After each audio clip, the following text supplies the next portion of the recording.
સુરત શહેરના Limbayat police station ખાતે ગઈકાલે 2 વાગ્યાના અરસામાં વહેલી સવારે એક બનાવ બન્યો હતો, જેમાં મર્ડરની ઘટના હતી.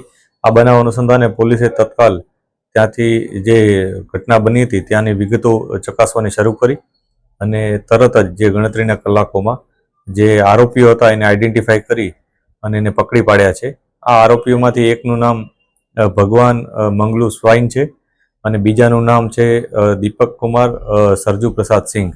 આ 2 આરોપીઓની પોલીસે ધરપકડ કરી છે. આ ઉપરાંત અન્ય 2 આરોપીઓ પણ આમાં સંડોવાયેલા છે. એમાંથી સ્થળ ઉપર મારનાર તરીકે અન્ય એક વ્યક્તિ અબરાર લસ્સી કરીને છે. પોલીસ હજી એને શોધી રહી છે. આ ઉપરાંત ચોથો વ્યક્તિ અશફાક કરીને છે. આમાં મૂળ જેનું કહી શકાય એ અશફાક છે કે અશફાકનો ઝઘડો જે મરણ જનાર છે એના સાથે થયો હતો અને એ ઝઘડા અનુસંધાને અશફાકના મિત્રો હતા. તો આ લોકોએ નક્કી કરેલ કે આને કઈ ને કઈ રીતના પાઠ ભણાવવો છે. એ પ્રકારની માનસિકતા સાથે એ લોકો આવ્યા હતા. ત્યાં જઈ અને એના સાથે આવી રીતના મારામારીનો બનાવ કરી અને એની હત્યા નિપજાવી હતી. આ બનાવ અનુસંધાને પોલીસે અન્ય જે 2 આરોપીઓ છે એની પણ ધરપકડની અત્યારે પ્રક્રિયા ચાલુ છે.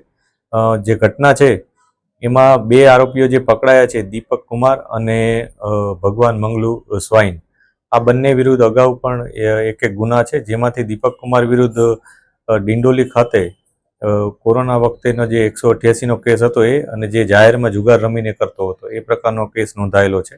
આ ઉપરાંત જે અન્ય વ્યક્તિ છે ભગવાન સ્વાઈન, એના વિરુદ્ધ 135 જીપી એક્ટ 135નો ગુનો નોંધાયેલો છે.